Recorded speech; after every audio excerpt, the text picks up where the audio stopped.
ప్రియమైన స్నేహితులారా, ప్రభువైన యేసుక్రీస్తు నామంలో వందనం.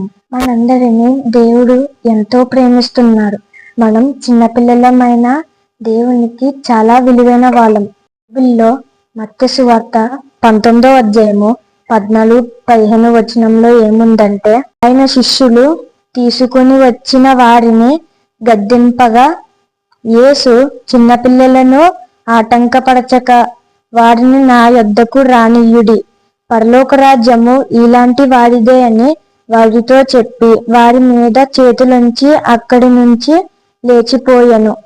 దీని అర్థం ఏమిటంటే, దేవునికి చిన్నపిల్లలంటే చాలా ఇష్టం.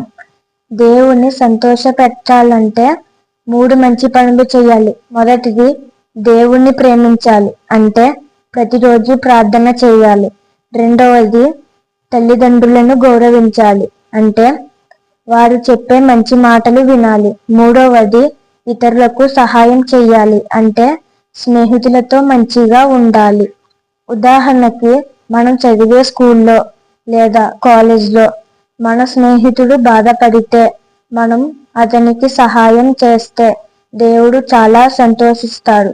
చివరిగా మనం గుర్తుంచుకోవలసినది ఏమిటంటే, మనం చిన్నవాళ్ళము అయినా దేవుని కోసం మంచి పని చేయగలం. ప్రియమైన స్నేహితులారా, ప్రార్థించుకుందాం. కనులు మూసుకోండి.